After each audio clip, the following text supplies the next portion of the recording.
Olá, bom dia. Sou Beatriz e hoje vamos falar um pouco sobre as drogas vasoativas em pacientes em estados críticos e suas terapias farmacológicas. Neste grupo fizeram parte a Amanda e a Jace. O que é uma droga vasoativa? Drogas vasoativas se refere à substância que apresentam efeitos vasculares periféricos e cardíacos, sejam eles diretos ou indiretos, atuando em pequenas doses e com resposta dose dependente de efeitos rápidos e curtos, através de receptores situados no endotélio vascular. Elas são utilizadas para a otimização da pressão arterial, o débito cardíaco e a perfusão tecidual. A saber, as drogas vasoativas podem ter efeitos diretos ou indiretos, possuem efeito rápido e dose dependente. Vou passar a palavra para Jace dar continuidade. Bom dia a todos, eu sou a Jace e, dando continuidade ao trabalho, eu vou falar sobre a indicação e os efeitos das drogas vasoativas. Para iniciar aqui, eu vou falar um pouquinho sobre a utilização das drogas vasoativas, que elas são feitas para pacientes críticos, para melhorar o débito cardíaco e do tônus vascular, da circulação sistêmica e pulmonar, com o objetivo principal de restabelecimento do fluxo sanguíneo regional para os órgãos vitais durante o choque circulatório. Pacientes graves, na grande maioria, precisam de suporte circulatório e hemodinâmico. Deste modo, as drogas vasoativas são essenciais no manejo destes casos. Assim sendo, conhecer suas indicações, contraindicações, ações, benefícios, malefícios e interações são fundamentais. Como todas as outras drogas, as drogas vasoativas também podem ter efeitos colaterais importantes, tais como taquicardia, taquiarritmia, hipotensão, hipertensão, vasoconstrição excessiva, tanto que se deve ter cuidado com isquemia de órgãos, principalmente esplâncnicos e extremidades, ou seja, os viscerais, que seriam os órgãos estômago, bexiga, intestino. Para entendermos melhor como funciona cada droga vasoativa, é importante que a gente consiga saber quais são os receptores adrenérgicos que a gente tem em cada uma das estruturas, onde elas vão agir. Assim, sabendo o receptor e sabendo qual é a ação de cada um deles, fica mais fácil para a gente conseguir entender como que cada droga está agindo e qual o tipo de comportamento para cada tipo de choque que o paciente vai ter. Então, por exemplo, o receptor alfa-1 são os receptores predominantemente de vasos e eles são responsáveis pela contração. Todas as drogas que vão ter atividade alfa-1, elas vão ser importantes vasoconstritores. Isso é importante para a gente saber, para saber a escolha logo no início ou no final do tratamento desse paciente. Os receptores alfa-2 também têm ação de contratilidade, mas eles têm outras opções como altera a liberação de noradrenalina de secreção de insulina. Mas tem menos efeito quando a gente fala em drogas vasoativas. Já os receptores beta, tanto beta 1 quanto beta 2, muitas drogas agem neles. O beta 1 são os receptores mais encontrados nos tecidos cardíacos. E eles são importantes porque eles causam um aumento da contratilidade, eles são inotrópicos e o aumento da frequência cardíaca, são os cronotrópicos positivos, além de outros efeitos.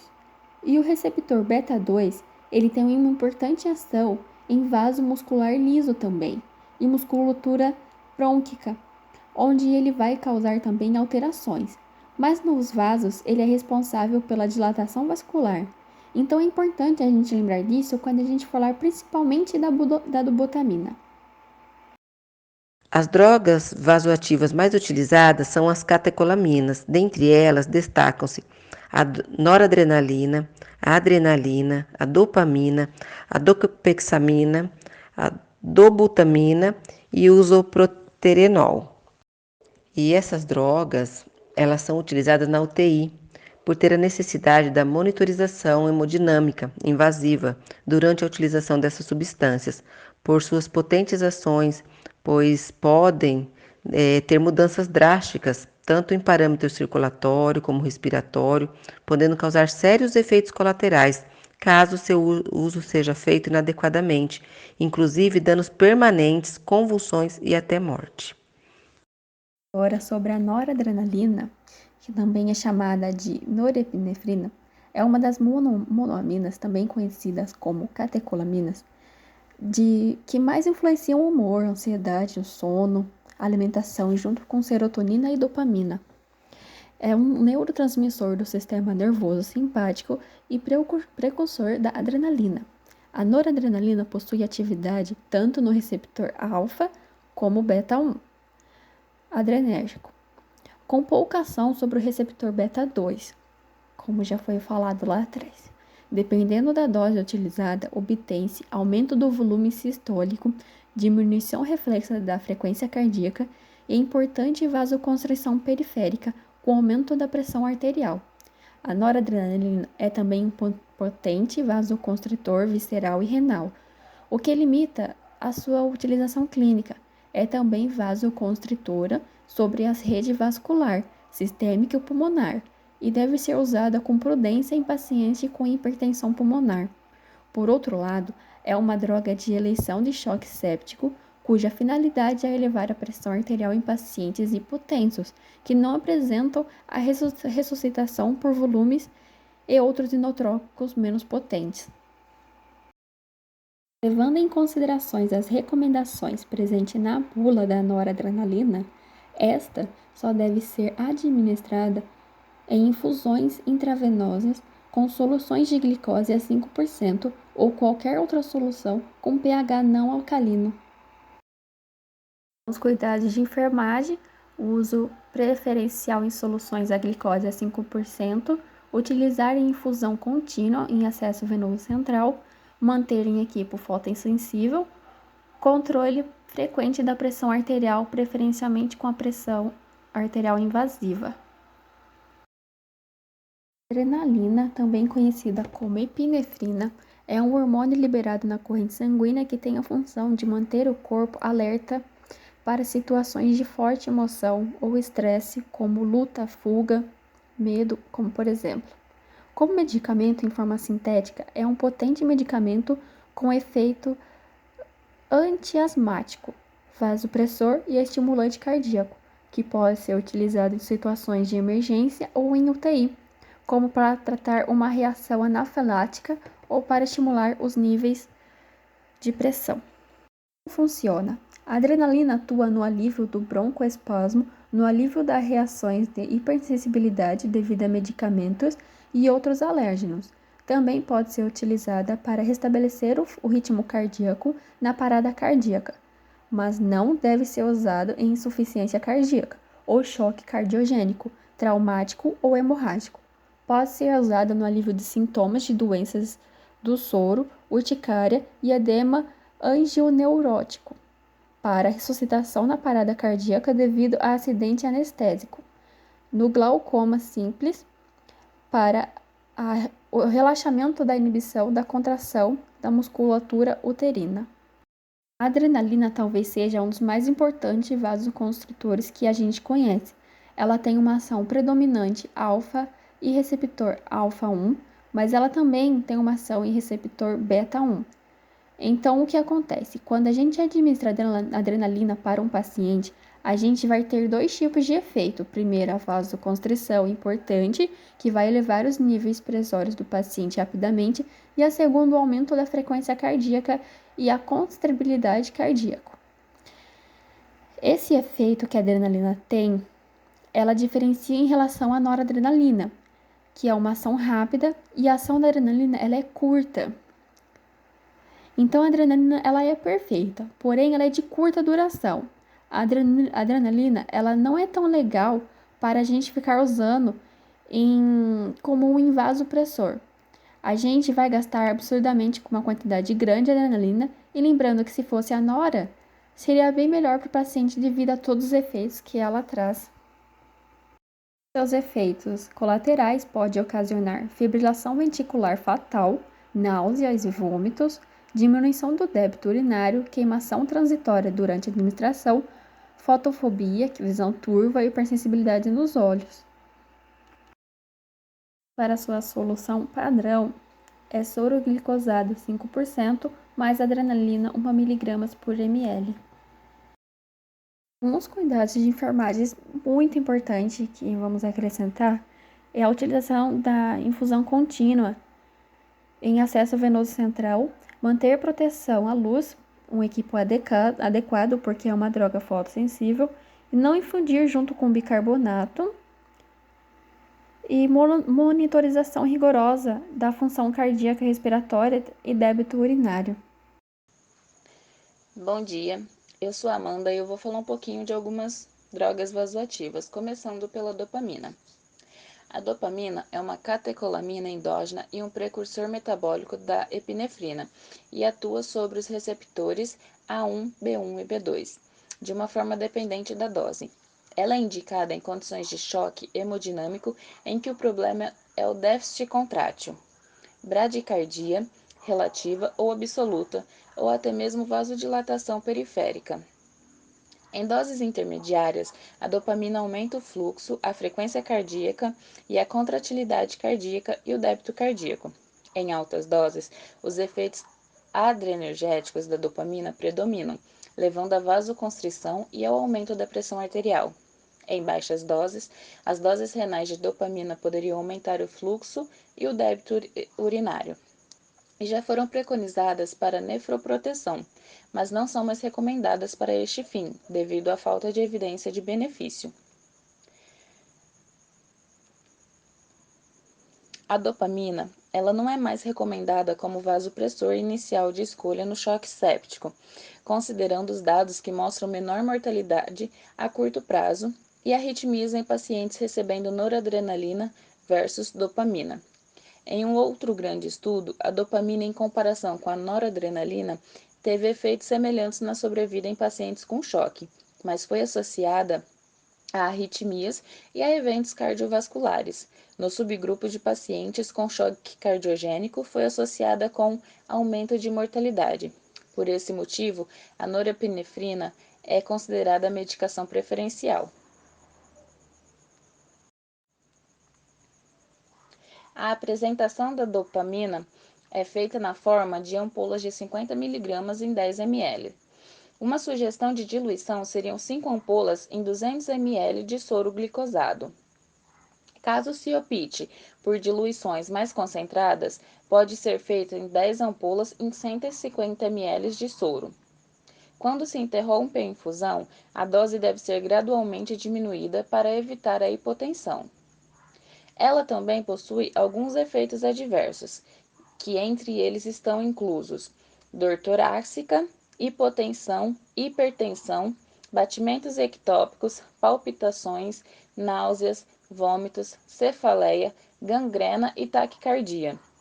O extravasamento de dopamina pode causar necrose tecidual e descamação. Ela também é contraindicada em pacientes com feocromocitoma ou taquiarritmias. Alguns cuidados de enfermagem com a dopamina. Ela pode ser diluída em soro fisiológico 9% ou soro glicosado 5%. Não necessita de proteção à luz. A infusão deve ser feita por acesso central com bomba de infusão e ele é incompatível com soluções alcalinas como bicarbonato de sódio. Dobutamina. A dobutamina é um análogo sintético da dopamina com potentes efeitos inotrópicos e vasodilatadores, sendo a medicação inotrópica mais utilizada. Ligam-se e estimulam-se competitivamente aos receptores A e B, resultando nos principais efeitos do aumento da contratilidade e da frequência cardíaca, com efeitos principalmente neutros na pressão arterial. A dobutamina é indicada para o tratamento de curto prazo de pacientes com descompensação cardíaca aguda, particularmente daqueles com choque cardiogênico. A dobutamina também pode ser usada para choque séptico como monoterapia ou em adição a vasopressores em pacientes com disfunção miocárdica, baixo débito cardíaco ou sinais persistentes de hipoperfusão. Os efeitos adversos associados a ela incluem hipertensão, hipotensão, taquicardia, arritmias, isquemia miocárdica, angina e hipocalemia. O extravasamento de dobutamina pode causar flebite, inflamação local e raramente necrose tecidual. Ela também é ineficaz na presença de estenose aórtica e deve ser evitada. A dopamina deve ter o seu uso limitado em curto prazo, quando possível.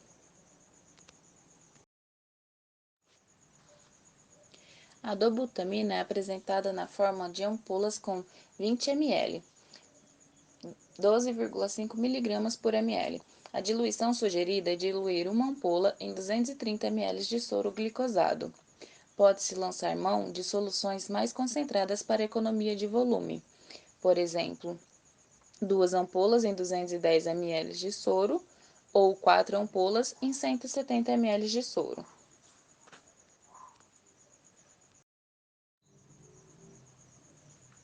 Cuidados de enfermagem. Pode diluir em soro fisiológico 0,9% ou soro glicosado 5%. Não necessita de proteção à luz. A infusão pode ser realizada por acesso periférico ou acesso central com bomba de infusão. Incompatível com soluções alcalinas, como bicarbonato de sódio, e incompatível também com hidrocortisona, cefazolina, penicilina e heparina. Antes da administração da dobutamina, a hipovolemia deve ser corrigida.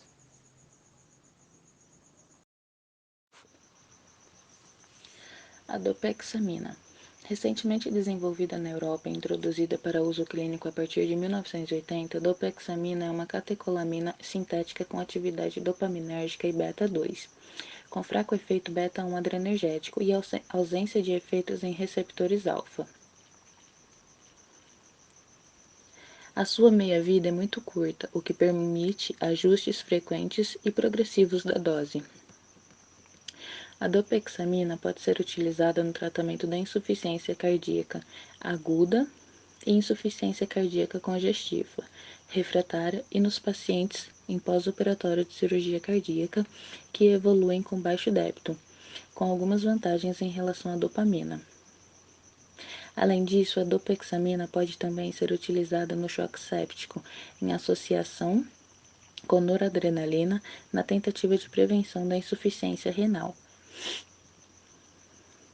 As ampolas de dopexamina têm concentração de 50 mg da droga, sendo que esta deve ser diluída em soro glicosado 5% ou fisiológico 0,9%. Inicia-se a dopexamina em doses de 0,5, devendo ser administrada de acordo com o efeito hemodinâmico ideal desejado. Alguns cuidados. Ela não deve ser administrada a pacientes hipovolêmicos. Náuseas, vômitos, arritmias e angina pectoris podem ocorrer quando há sua utilização. Isoproterenol é uma catecolamina sintética de estrutura semelhante à adrenalina. É um potente agonista beta-adrenérgico com a finalidade muito baixa pelos receptores alfa. Portanto, exerce efeitos potentes no sistema cardiovascular com o aumento da contratilidade, frequência e velocidade de condução do estímulo elétrico. Observa-se um aumento no débito cardíaco. A estimulação dos receptores beta resulta num relaxamento da musculatura lisa vascular, ao mesmo tempo em que a resistência vascular sistêmica e a pressão diastólica caem. Ele é indicado principalmente nas síndromes de baixo débito com pressões de enchimento elevadas e resistências periféricas e pulmonar também elevadas. É também indicado para tratar os casos de bradicardia, com repercussão hemodinâmica como medida temporária até que uma terapia definitiva seja utilizada. O isoproterenol é disponível para utilização na forma de cloridato de isoproterenol, podendo, contudo, ser manipulada em ampolas de 1 ml com 1 mg da droga ativa.